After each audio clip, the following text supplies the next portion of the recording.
People like you only get in here to clean, not to sit." The room froze. Even the hum of the air conditioner seemed to choke. His words didn't just land, they stained the air. Ethan Cole, regional director of SkyVista Air, stood tall at the head of the glass conference table, his voice echoing like an order, not an opinion. The walls around them were white and expensive, but the moment he said it, the room felt small. Across from him, Dr. Naomi Blake didn't flinch. Her back stayed straight, her hands resting calmly on the polished glass. "Before we continue, where are you watching from? Drop your city or country in the comments below, and if you believe in dignity and justice, hit like and subscribe. These stories spark change, and we're glad you're here." Now, back to Naomi. Ethan's voice rose again. "Security should never have let her in here. This meeting is for executives only." His tone dripped with disgust, not authority. The people around him, 5 managers, 1 HR head, and a young intern sat in frozen silence. Clara Jensen, the HR director in a crimson dress, smirked, arms crossed. "Maybe she's lost. Maintenance is down the hall." A small laugh slipped from her throat, light but poisonous. Naomi didn't respond. Her eyes were steady, dark, unbroken. She'd seen this before the same script, different actors. Years of polite racism dressed in corporate policy. Years of being told to wait outside or stay in her place. And every time she remembered.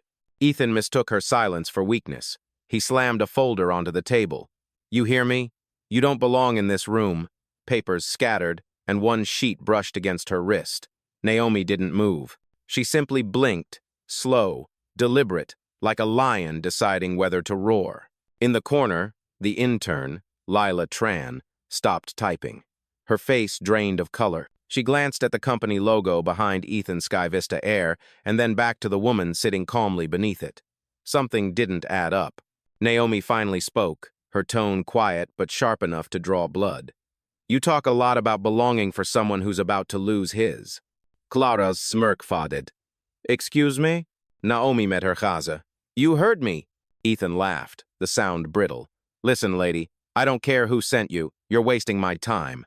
He turned toward the intern. "Call security." Lila hesitated. Her hands shook over the keyboard. "Sir, maybe we should—" "Now!" Ethan barked. Naomi stayed seated. Her fingers traced the rim of her coffee cup. "You're right," she said softly. "You shouldn't care who sent me." A pause. "You should care who owns you."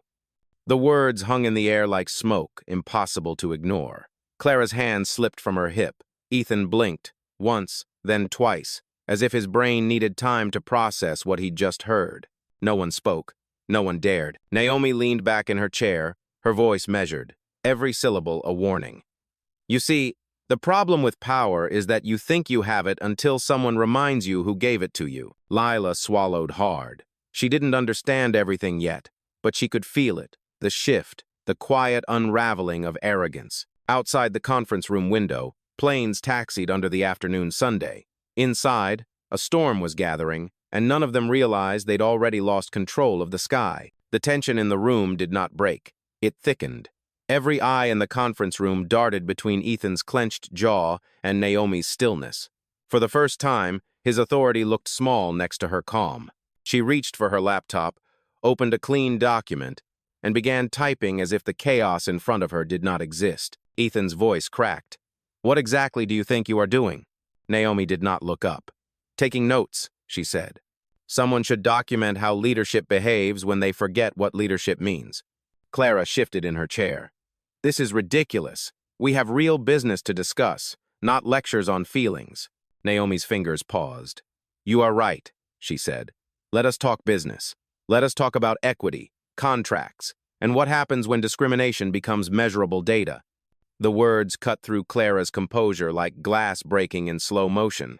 For the first time, Clara looked uneasy. Ethan leaned forward. "You are talking like a lawyer. Are you recording this?" Naomi's lips curved slightly. "Why would I need to record it? Every word is already being logged by compliance."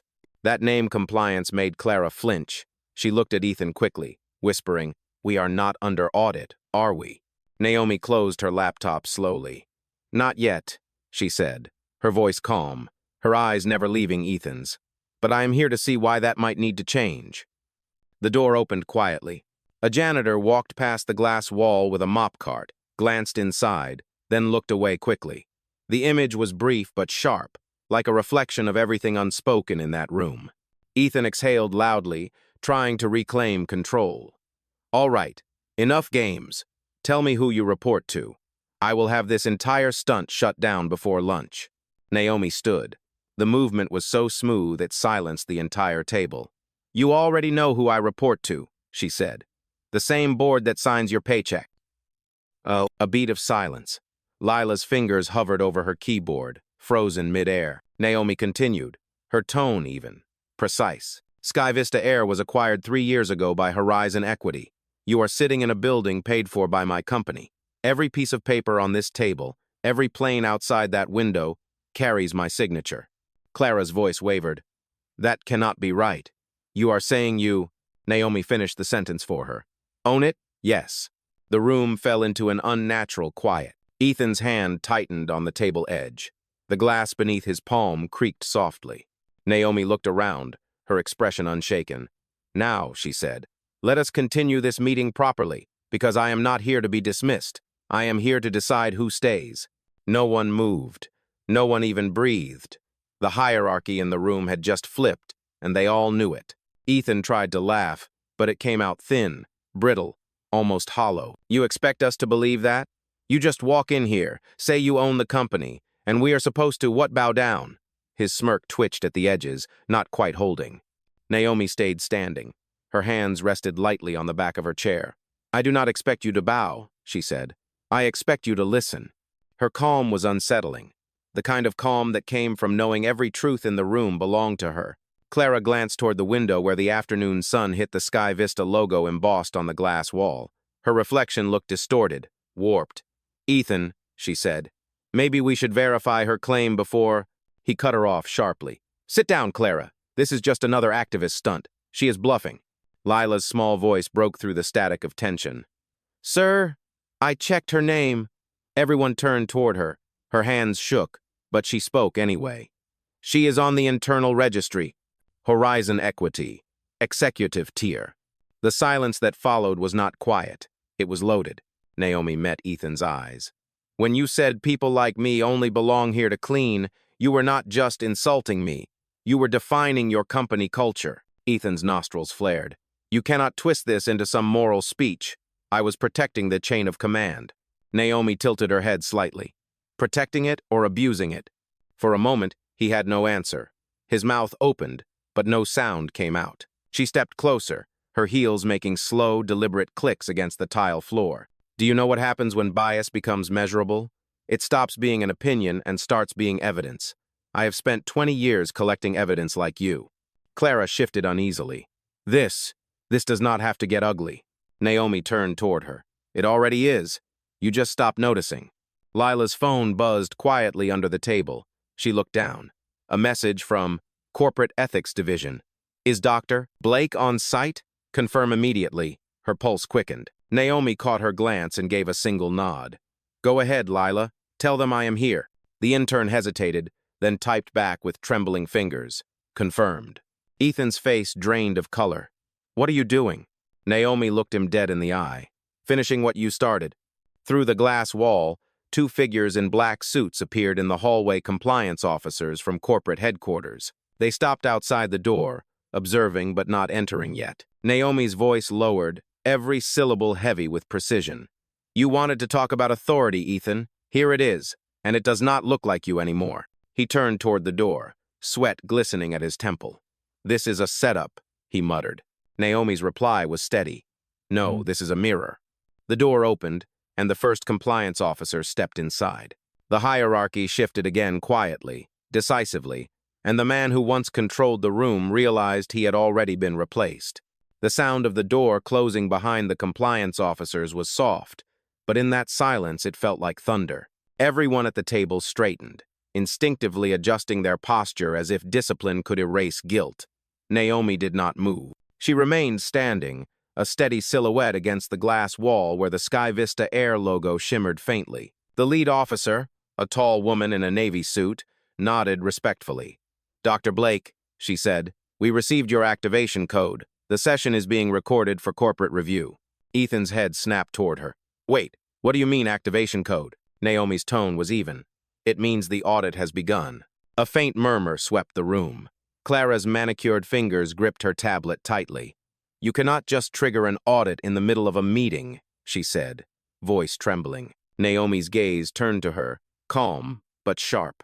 I can when the meeting itself violates corporate policy.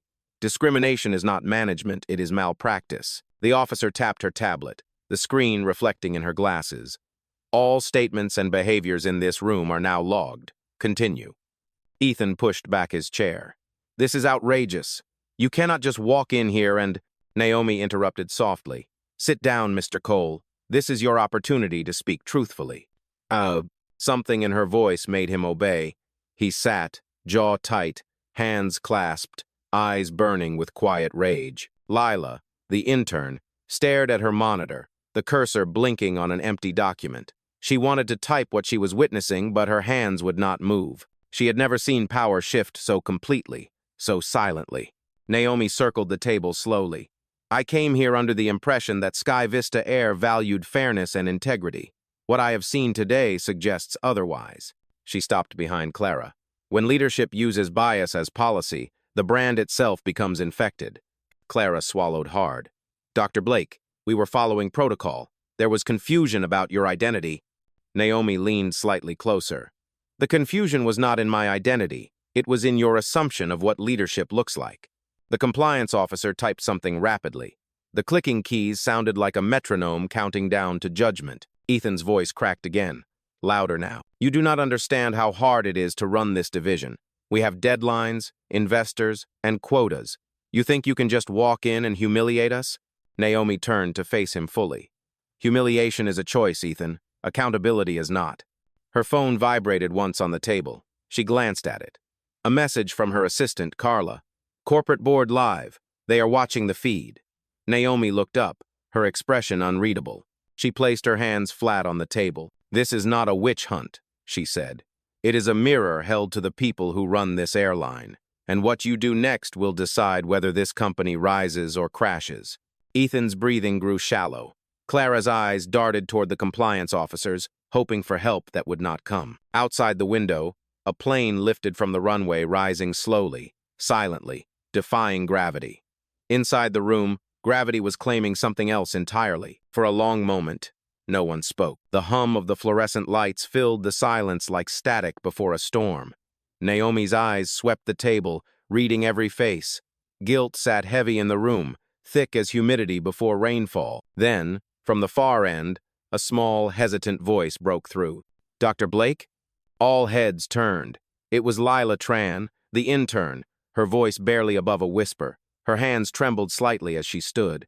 I think they should hear this. She reached for her tablet, tapped a few times, and a recording began to play. Ethan's voice echoed from the speaker, unmistakable, cruel. People like her only get in here to clean, not to sit. The sound replayed in the same room it had been born in, and suddenly every eye turned toward Ethan.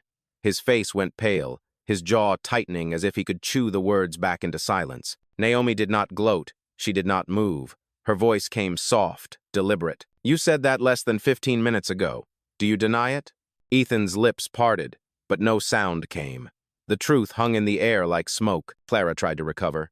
This recording was unauthorized. It violates company privacy rules. The compliance officer interrupted sharply. Not when it exposes discriminatory conduct, Miss Jensen.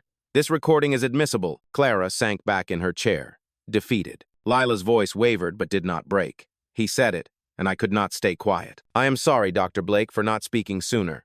Naomi's expression softened slightly. Do not apologize for courage. It always shows up late, but never too late. Her eyes met the compliance officers. Please log the recording under direct evidence of workplace misconduct. One of the officers nodded. Logged. Ethan's fists clenched on the table. You think this changes anything? You are making a scene. Naomi's gaze held him steady. No, Mr. Cole, you made the scene. I am just showing you what it looks like from the outside. The second compliance officer stepped forward, speaking clearly for the record. Effective immediately, the board has suspended your managerial authority pending full investigation. Ethan stood abruptly, the chair scraping against the floor. You cannot suspend me. I built this division. Naomi replied quietly. Then you should have built it without hate. The room fell into stunned silence again. The power that had once radiated from Ethan now dissolved, leaving only the echo of his arrogance. Lila sat down slowly, still shaking. Naomi glanced at her and gave a single nod of reassurance. Then she looked around the table. To everyone else in this room, this is what accountability sounds like. It is not loud, but it is permanent. Outside, the roar of a departing aircraft rolled faintly through the glass. Inside, no one dared to breathe. The hierarchy that once ruled this room had finally collapsed under its own weight, and Naomi Blake was standing exactly where she belonged at the center of control. The compliance officers began documenting the evidence, their fingers moving swiftly over digital tablets. Every sound, every sigh, every shuffle of discomfort in that room was now part of a record that could not be erased. Naomi stood near the end of the long table, her presence quiet but absolute. The fluorescent lights above her reflected off the polished glass, framing her like a still figure in a courtroom. Clara tried to steady her voice. "Dr. Blake, please, we can fix this internally. There is no need for public escalation. SkyVista Air cannot afford bad press right now." Naomi's eyes met hers, calm but unyielding. Bad press did not put this company in danger. Bad culture did. A low murmur spread through the team. One of the senior analysts, a middle-aged man named Robert Hensley, spoke for the first time. "Dr. Blake, I just want to say I had no part in what was said earlier. I have always treated everyone fairly." Naomi turned her attention toward him. "Then you should have spoken when fairness was being violated." Robert's face fell. I did not want to risk my job." Naomi's tone softened slightly, but it was edged with truth. "And that is how systems survive. Not because of the loud ones who act unjustly, but because of the quiet ones who do nothing." Her words landed like a verdict. Clara looked down. Ethan stared blankly at the table. The officers continued typing, their screens glowing like silent witnesses. Naomi turned toward Lila. "You showed courage today. That matters. You stood for the kind of company this was supposed to be." Lila blinked back tears. "I did what I should have done the first time I heard him talk like that." Naomi nodded slowly. "Courage is rarely early. It just has to arrive before it is too late." Ethan suddenly slammed his palm against the table. "You are destroying everything we built. Do you even know how many jobs depend on this division?" Naomi faced him squarely. "I do, which is why I am cleaning the infection before it spreads further. Power built on prejudice always collapses. It just takes time." The lead compliance officer looked up from her screen. "Dr. Blake, the board has requested a live update. They are asking if you intend to retain or remove this regional branch." Naomi paused for a breath, her eyes sweeping across the faces before her, the guilty, the fearful, the newly awakened. "Not yet," she said. "I want every employee here to witness what accountability looks like. When a company remembers its values, it does not need to fear its reflection." She turned to Ethan one last time. "You asked earlier who I report to. The truth is, I report to every passenger who trusts this airline with their life, and I refuse to let them fly under your leadership." The compliance officer pressed a button on her device. Statement recorded.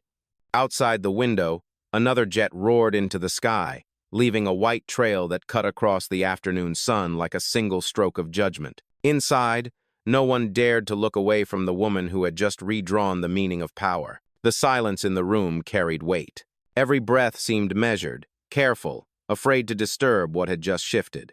Naomi stood still, her figure framed against the glass wall where the light began to dim. The sun was lowering outside, streaking gold across the tarmac.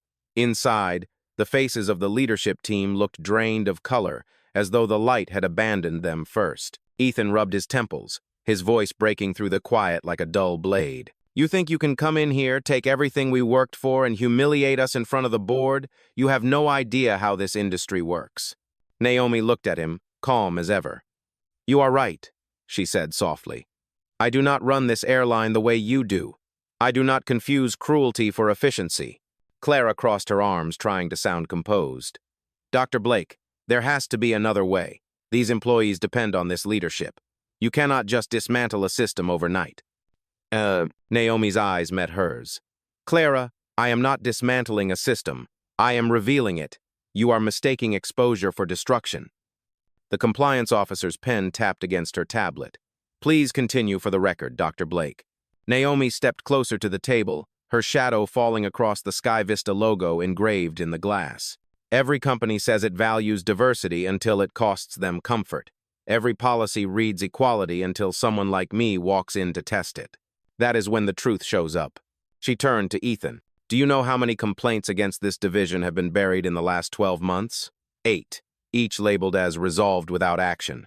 Do you know how many came from women of color? Ethan's face stiffened, his jaw tightening. Those claims were unfounded. HR reviewed them. Naomi looked toward Clara. Did you review them, Miss Jensen? Clara's lips parted, but no sound came. Naomi continued, her tone cold but steady. Because I did. I read every report. I saw every timestamp. I heard every voice that said, this is normal here. That ends today. The air in the room changed again, heavier now. Lila sat forward, her voice small but sure. Dr. Blake, I saw one of those reports get deleted last month. I thought it was a system error. Naomi nodded slowly. Thank you for saying that out loud. Silence protects power. Words break it. Ethan stood, fists trembling. You are destroying reputations with speculation. Naomi took a step closer until she was standing across from him, the distance between them small but charged. I am destroying denial with truth, and the difference is measurable. The compliance officer lifted her head. Board request update. They want your preliminary recommendation. Naomi looked around the table one last time. Her voice was low, deliberate, final. Suspend this division pending full ethics review. No operations, no sign-offs, no leadership activity until further notice. The officer typed quickly. Confirmed. Effective immediately. Ethan's breath caught. You cannot shut us down. Naomi's tone was quiet but absolute. Watch me. Outside, a plane began its ascent, engines roaring against the fading light. Inside, a man who once believed he ruled the sky was finally grounded. The announcement of the suspension landed like a hammer. The room did not explode with noise, it imploded into silence. The only movement came from the blinking cursor on Lila's screen, a faint rhythm marking the end of an empire. Ethan stared at the compliance officers as though he could will them to change their minds. They did not. Their faces were impassive, trained for moments like this. Naomi walked slowly to the head of the table and rested both hands on the cold glass surface. This is not revenge, she said evenly. It is correction. Clara's voice cracked. Dr. Blake, please. There are hundreds of employees under this branch. Families, paychecks, mortgages. If you suspend the entire division, the fallout will be massive. Naomi's gaze softened, but her tone did not. You are right. The consequences are massive, but silence is what built them. I warned this company 2 years ago that discrimination, if ignored, would cost more than any fine. Now you are seeing the bill. Ethan pushed his chair back violently, the sound scraping against the floor. You have no right. You are hiding behind policies and buzzwords. Naomi's voice was calm, steady, unshaken. No, Ethan. I am standing behind evidence. Policies are words. Power is action. And today, those two things finally met. The compliance officer spoke, reading from her tablet. Per corporate governance protocol, all executive logins for this division are now locked. Access to budget, scheduling, and payroll systems will be restricted until further notice. The words hit like a verdict. Ethan turned pale. You cannot, Naomi interrupted quietly. It is already done. She tapped her phone once, and a tone chimed across the room. The lights flickered as the company system synced with her authorization. On the wall-mounted monitor, the SkyVista Air dashboard turned gray. Across the screen, a line of text appeared. Division operations suspended pending executive review. Lila exhaled shakily, the weight of what she was witnessing sinking in. The intern, who had once been invisible now, sat in a room where truth had finally been spoken and heard. Naomi looked toward her. Lila, I want you to compile every employee complaint from the last 3 years. No filters, no redactions. Every file deserves daylight. Lila nodded quickly, determination overtaking fear. Yes, Dr. Blake. Ethan slammed his palm against the dead monitor. You are destroying my career. Naomi met his stare without blinking. You did that yourself the moment you decided dignity was optional. The compliance officer marked the statement.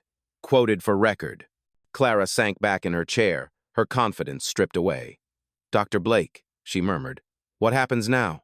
Naomi turned toward the window. Outside, another jet lined up on the runway, engines roaring in preparation for takeoff.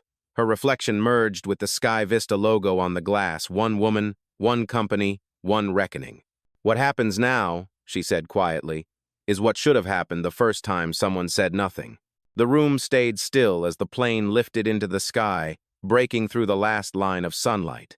Inside, the era of silence had just reached its end. The moment the system shut down, the power dynamic in the room shifted completely. The lights seemed colder now, the hum of the air conditioning louder, sharper.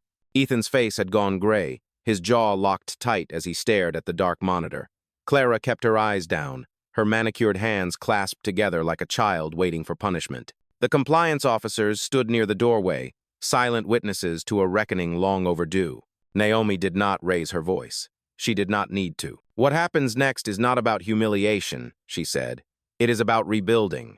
Ethan laughed bitterly. Rebuilding? You just dismantled the only division turning a profit this quarter. Naomi looked at him, her expression steady. Profit without integrity is theft. And you have been stealing for years, stealing dignity, stealing opportunity, stealing the right to be treated as equal. The words landed like stones in still water, rippling through every corner of the room. Even the compliance officers paused. Clara whispered almost to herself, "We never meant to discriminate. It was just how things worked." Naomi turned to her slowly. That sentence is the spine of every injustice ever built. It is how people excuse cruelty when it wears a name tag and a paycheck. Lila looked up from her tablet. "Dr. Blake, I found something. There are deleted complaint files from last year, 23 of them, all labeled internal resolution. None of them have outcomes attached." Naomi nodded once. "Retrieve every one of them. They will be reopened." Ethan slammed his hand on the table. "You cannot reopen past cases. Those are closed." Naomi's tone stayed quiet but cut through him clean. Closed to whom? Certainly not to the people who filed them. The compliance officer turned toward her. "Confirmed, Dr. Blake. Retrieval in progress." Ethan stood, his voice rising, desperate now. "You think this makes you a hero? You are just burning down everything that worked." Naomi stepped forward, every movement deliberate. "Nothing that depends on silence is working, Ethan. It is only surviving." He stared at her, breathing hard. "You do not belong here," he muttered. Naomi's response was calm, almost gentle. "You keep saying that. Maybe because it is easier than admitting that I am exactly where I belong, and you are not." "Oh." The compliance officer announced. "Corporate headquarters confirms full authority to proceed. Dr. Blake, your decisions stand." A small sound escaped Clara's throat, half gasp, half sob. "So that is it? You are ending us?" Naomi looked at her, eyes steady, voice low. "No, Clara. I am ending the lie that this place ever stood for equality." The room stayed frozen as her words settled in. Outside, another plane ascended into the fading light. The engines roared faintly through the glass, but inside, only one sound mattered. The soft click of Naomi's phone as she began drafting her final directive. Her tone dropped to a whisper that filled the space with power. "If the sky cannot hold everyone, then it does not deserve to fly." No one dared to reply. The message had already reached higher ground. Naomi's fingers hovered above her phone screen for a brief moment before she pressed send. The email shot across the company's internal network, carrying the subject line that would make headlines by morning. "Immediate leadership review. Ethics emergency protocol." A faint chime sounded from the compliance officer's tablets as confirmation. Ethan's eyes widened when his own device blinked red. "Access denied." "What did you just do?" he demanded, his voice breaking through the heavy quiet. Naomi answered calmly, "I initiated accountability." "Oh." Clara clutched the edge of the table, her voice trembling. "You cannot bypass the board. Every major decision must go through executive vote." Naomi met her gaze without blinking. "You are right, except when the vote already happened." The lead compliance officer stepped forward and read from her screen. "As of 10 minutes ago, Horizon Equity approved Dr. Naomi Blake's authority to exercise full emergency control of SkyVista Air's corporate divisions." A gasp rippled through the room. The hierarchy that once placed Ethan at the top had just collapsed entirely. He stood, his voice rising with panic.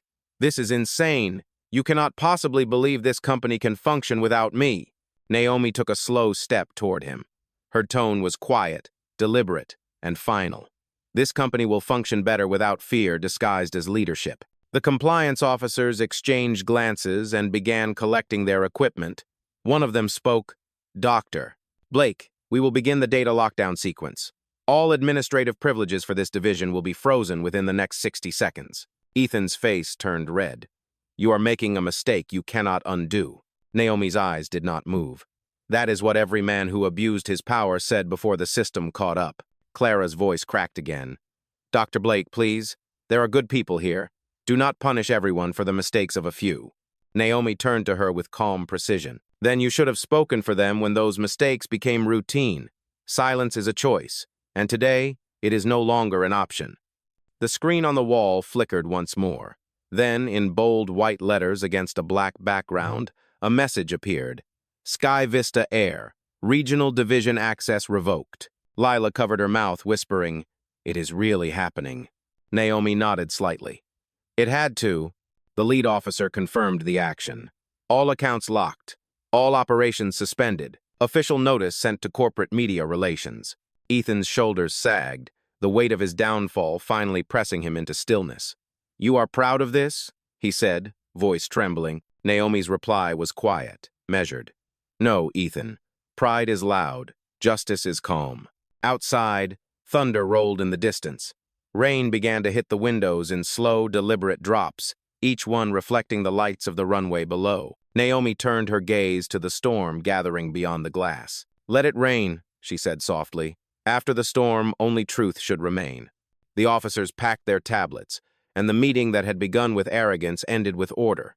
No shouting, no applause, just the sound of power redistributing itself in silence. The storm outside grew heavier, the rain striking the glass in rhythmic bursts, like a drumbeat announcing change. Inside, the silence deepened. Naomi stood motionless at the head of the table.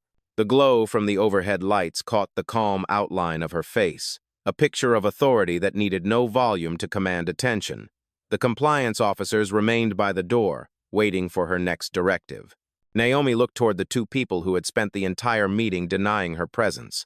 Her tone was cool and measured. Mr. Cole, Miss Jensen, effective immediately, your employment with SkyVista Air is terminated.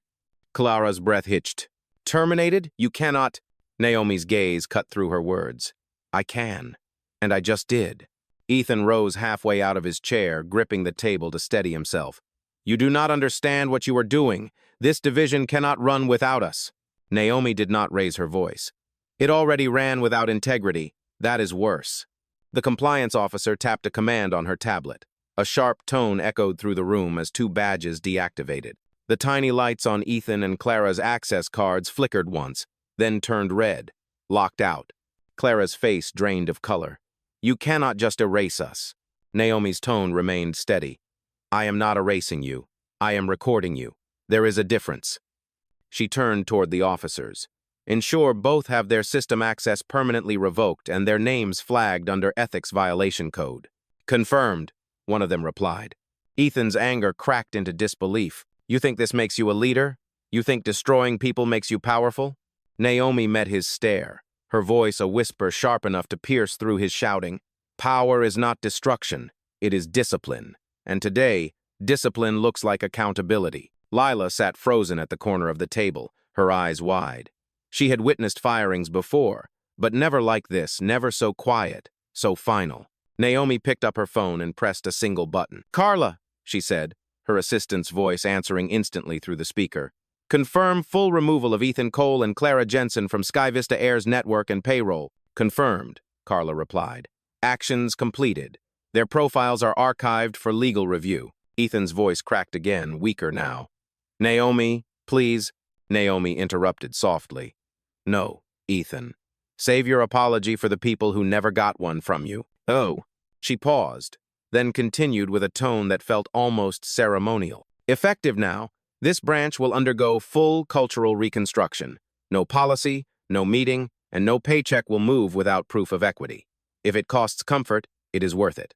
The compliance officer noted the statement for the record. Naomi looked around the room one last time. This company will no longer ask who belongs here. It will start asking who deserves to lead here. Ugh. The air inside the room grew still again, but the rain outside continued to fall, steady and relentless. It was no longer a storm, it was cleansing. For the first time, Lila allowed herself to breathe. She realized she was witnessing not revenge, but restoration. And across the table, the woman who had been told to wait outside now owned the silence itself. The rain eased into a soft drizzle, streaking silver across the window panes. The storm had spent itself, but its echo lingered in the quiet. Naomi stood alone at the head of the table now, the empty chairs around her reflecting the cost of the day. The air carried a different weight, no longer tension, but release. Lila closed her laptop, her hands still trembling slightly. "Dr. Blake," she said softly, "what happens next?" Naomi looked out toward the runway where the last light of evening flickered across the wet tarmac. "Next," she said, "we rebuild, not from fear, not from habit, but from truth."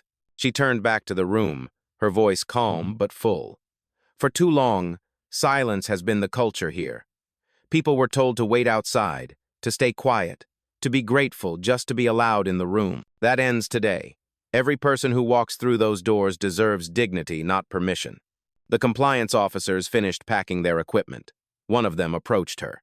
"Dr. Blake, the board has confirmed your authority to restructure. The company statement will go public within the hour." Naomi nodded. "Make sure it does not read like an apology. Make it a promise." She reached for her phone and dialed her assistant. "Carla," she said evenly, "issue the internal memo. Title it, SkyVista Begins Again. Remove the slogan from every lobby wall. Replace it with a single line, respect is policy." Carla's voice answered, clear and certain. "Understood, Dr. Blake. It will be done."